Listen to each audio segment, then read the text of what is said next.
What happens when a young leader, forged in the fires of conflict, dares to say no to the world's most powerful voice? What unfolds when the quiet dignity of a nation striving for air collides with the deafening roar of entrenched global power? This isn't just politics. It's the raw pulse of a continent finding its voice, embodied in one man against a storm. The air in Ouagadougou hung thick and heavy, much like the silence in Captain Ibrahim Traoré's sparsely furnished office late one evening. Outside, the city breathed, unaware of the crushing weight settling upon the shoulders of its young leader. The only light came from a single desk lamp, casting long shadows that danced like specters on the wall map behind him. Red pins dotted the map, stark reminders of recent ambushes, villages besieged, lives hanging precariously in the balance. His country, Burkina Faso, bled. It bled from the wounds inflicted by faceless insurgents, yes, but Ibrahim knew, with a certainty that chilled him deeper than the night air, that it also bled from 1,000 smaller, invisible cuts. Cuts inflicted by decades of deals that favored outsiders, by resources siphoned away while his people struggled for clean water, by a world order that seemed designed to keep nations like his perpetually catching up, perpetually indebted, perpetually grateful for crumbs. He traced a finger over a cluster of red pins in the Sahel region. Each pin represented a tragedy, a family shattered, a future stolen. This was his reality, the fire he walked through daily. Yet, recently, a different kind of pressure had begun to build, less violent perhaps, but insidious, suffocating. It started subtly. Whispers in diplomatic corridors, suddenly delayed shipments of essential equipment, unexpected, bureaucratic hurdles slowing down vital aid. His finance minister had presented troubling reports, unusual patterns in international markets depressing the price of Burkinabe cotton, unexplained instability, affecting investors who had previously shown interest in local projects. It felt like invisible walls closing in, squeezing the air out of their fragile economy. There were whispers, too, difficult to confirm but persistent, of foreign money finding its way to groups whose only aim was chaos, destabilization that served someone else's agenda. Still with me? Drop a yes in the comments to let me know you're tuned in. This was the unseen battlefield, the one fought not with bullets, but with spreadsheets, coded messages, and the quiet leverage of global finance. It was a game Ibrahim was learning fast, a game he despised. He hadn't sought power for its own sake. He, a soldier, had stepped into the breach because he couldn't stand by and watch his nation crumble under the weight of both internal strife and external manipulation. He spoke plainly, perhaps too plainly for the gilded halls of international diplomacy. He called out the hypocrisy, the unfair trade deals masked as partnerships, the security assistance that often seemed more focused on protecting foreign mining interests than Burkinabe lives. He dared to suggest that the roots of the region's instability were tangled not just in local grievances, but also in the long shadows cast by powerful nations pursuing their own strategic interests. His words, spoken with the raw honesty of a man facing his people's suffering head-on, had rippled outwards. They resonated across Africa, where many leaders felt the same pressures but were constrained by protocol, by debt, by fear. But his words also reached ears accustomed to deference, ears that did not take kindly to challenge, especially from a young African captain. And then, the whispers solidified into a name, a force that demanded attention: Donald Trump. Though no longer in the Oval Office, his influence remained a potent factor, a disruptive energy in global affairs. News trickled back through back channels. Trump, speaking at a private gathering of influential figures, had apparently expressed displeasure. This captain, he was reported to have said, his tone laced with dismissal, thinks he's some kind of revolutionary. He needs to understand who holds the real power. America doesn't forget. It wasn't an official communique, not yet. It was a rumble of thunder before the storm. Ibrahim felt it in the increasingly cold shoulders from certain Western embassies, in the sudden re-evaluation of promised development funds. The pressure intensified, becoming less subtle, more direct.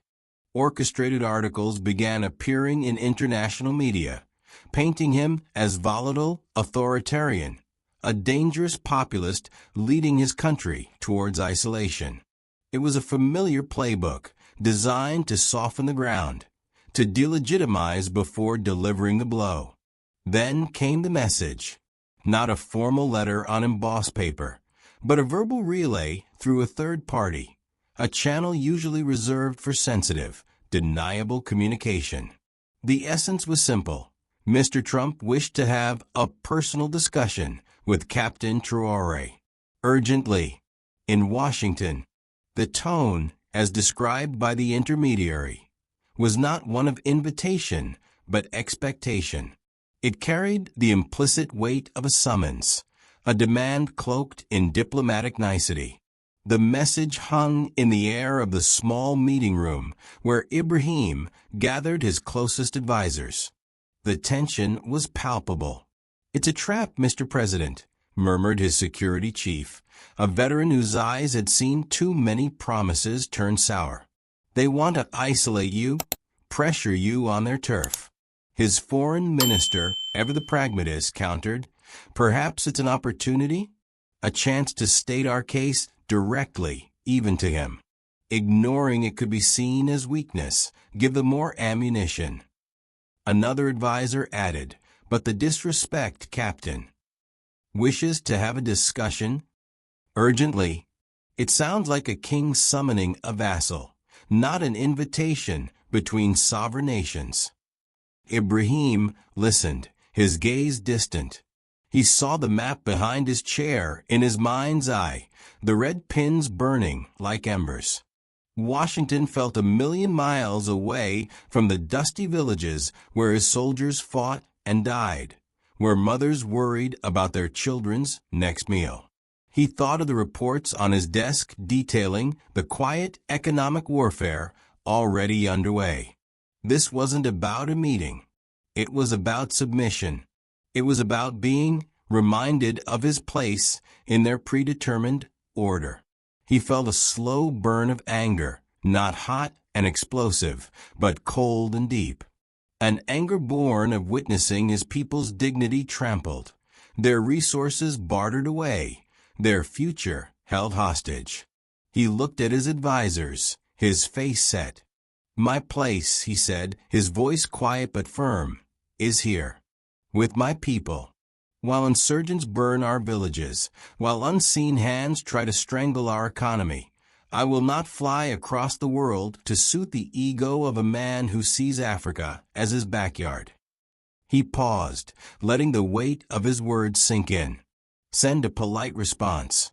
Thank them for the consideration.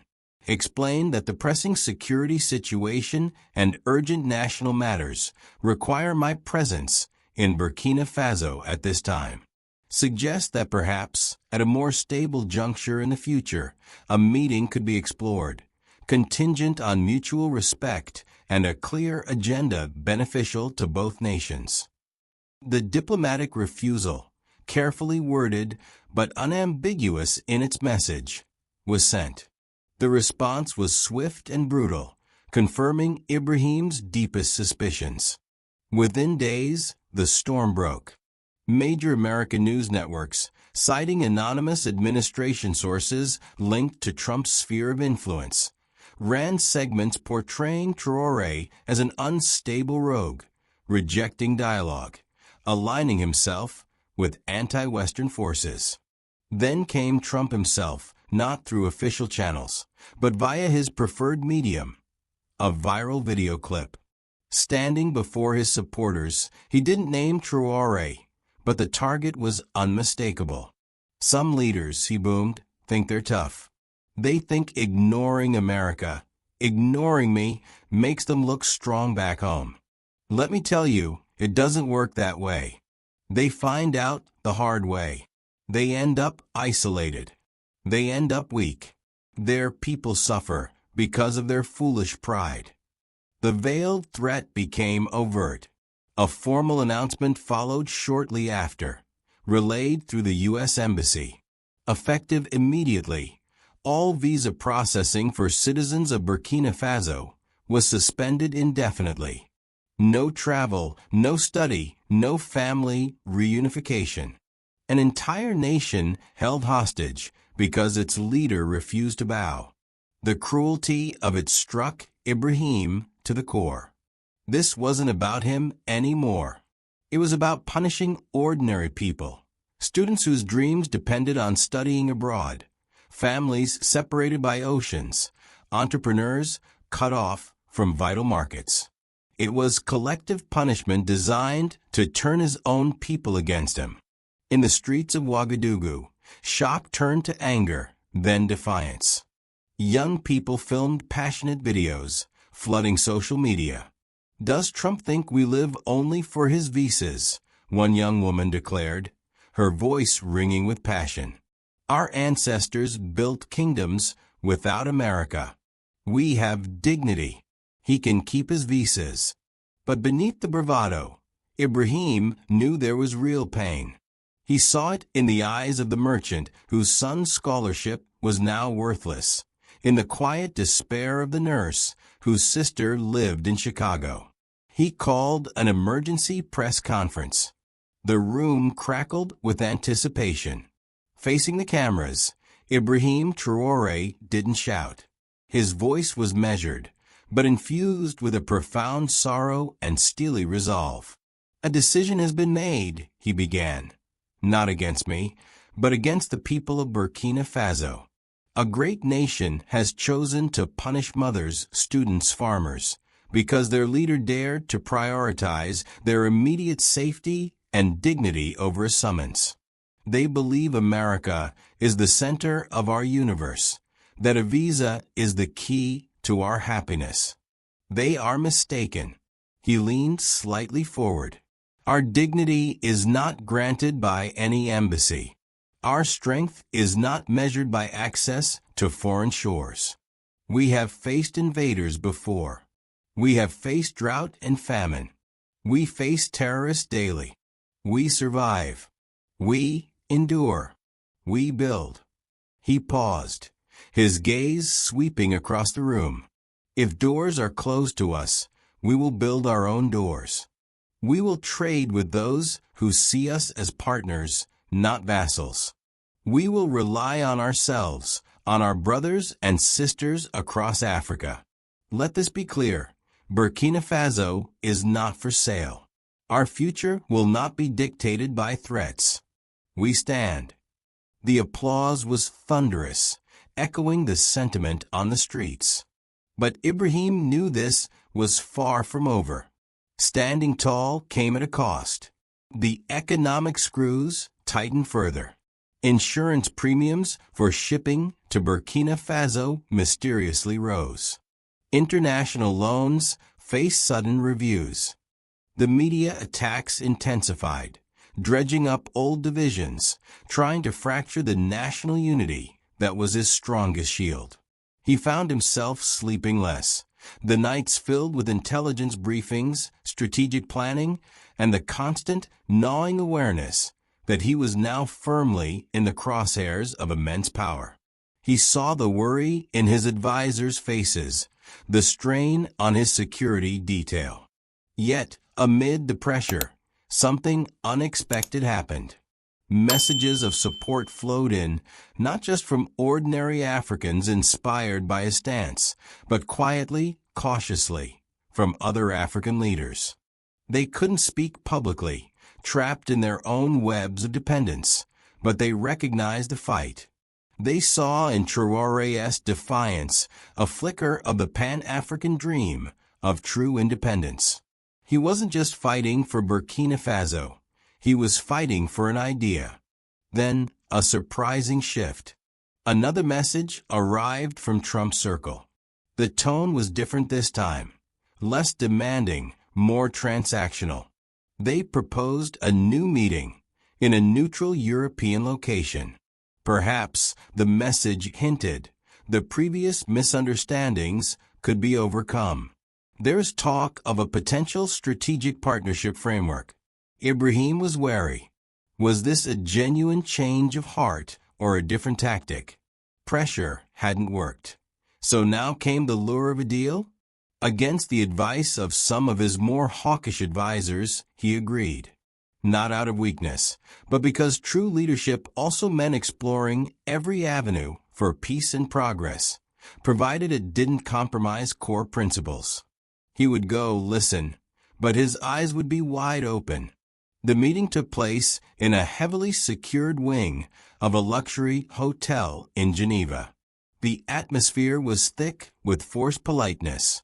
Trump wasn't there physically this time, but his key negotiators were men with sharp suits and eyes that calculated rather than connected. After brief pleasantries, they presented the framework. It was a thick document filled with complex legal jargon. Ibrahim and his small team spent hours dissecting it. On the surface, it promised investment, security cooperation, technological assistance. But buried within the dense clauses were the poison pills. Exclusive long-term rights for U.S. corporations over newly discovered rare earth mineral deposits in Burkina Faso. Deposits vital for future technologies. The right to establish logistical support bases with significant extraterritorial privileges. Essentially, military outposts beyond Burkinabe jurisdiction. Clauses allowing independent oversight of certain government ministries, framed as anti-corruption measures, but amounting to direct interference. And the kicker, a clause binding Burkina Faso to support U.S. foreign policy positions in international forums, effectively silencing their independent voice. It was the same strategy, just wrapped in silk instead of delivered with a hammer. A gilded cage. Ibrahim looked across the polished table at the expectant faces of the American negotiators. He thought of the farmers struggling with drought, the children lacking schools, the soldiers fighting with outdated equipment. He thought of the resources beneath their soil, the birthright of his people, not bargaining chips. He closed the document gently. "Gentlemen," he said, his voice calm but carrying unmistakable weight, "I thank you for this proposal. It is comprehensive." He met their gazes directly. However, partnership requires mutual benefit and respect for sovereignty. This document, in its current form, does not reflect that balance. It asks Burkina Faso to trade its future for assistance, its independence for protection. That is a price we are not willing to pay. One of the negotiators leaned forward, a tight smile on his face. "Captain, let's be realistic. Your country faces immense challenges. Security, development. This framework offers a lifeline, substantial support. Refusing it, well, it sends a very negative signal. Investors get nervous. Existing support structures might encounter difficulties." The threat was veiled, but clear. Ibrahim stood up slowly. His team followed suit. "My country's greatest resource," he stated, "is not its minerals, but its people and their spirit. We seek partners, not masters. We appreciate the offer, but Burkina Faso will chart its own course, based on its own priorities and the dignity of its citizens. This agreement is unacceptable." He gave a slight, formal nod. "Thank you for your time." He walked out of that room, leaving the thick document and the stunned negotiators behind. He knew the consequences would be severe. The quiet economic war would likely escalate. The media attacks would intensify. His personal safety would become an even greater concern. But as he boarded the plane back to Ouagadougou, he felt a profound sense of clarity. He hadn't won a battle in the conventional sense, but he had defended something far more precious: his nation's soul. He had refused to sign away their future. Back home, the challenges mounted. The economic pressure became undeniable. Shortages began to appear. Yet the spirit of the people, inspired by his unwavering stance, remained remarkably resilient. Communities organized mutual support networks. Local innovation flourished as imports became scarce. There was hardship, yes, but there was also a powerful sense of shared purpose, of reclaiming their destiny. Ibrahim spent his days not in diplomatic wrangling, but on the ground, visiting troops, inspecting development projects, talking to farmers, constantly reminding his people what they were fighting for. He knew the path ahead was fraught with peril. The forces arrayed against him were immense, patient, and ruthless. Donald Trump was just one face of a system that resisted fundamental change. But Ibrahim Traoré drew strength from the arid soil of his homeland, from the unwavering gaze of his people, from the conviction that dignity, once awakened, could not be easily extinguished. The world watched, holding its breath. Would the young captain prevail? Would Burkina Faso forge a new path, or be crushed under the weight of defiance? The outcome remained uncertain, written not in diplomatic cables or contracts, but in the unfolding resilience of a nation determined to stand tall, no matter the cost. The fight was far from over. In many ways, it had just begun. This journey, this struggle for sovereignty and respect, is ongoing. The pressures are real, the stakes incredibly high. If you found this story compelling, if you believe in the power of standing for one's principles even against overwhelming odds, then follow along for more stories that dare to speak truth to power. Subscribe to the channel and be part of the conversation.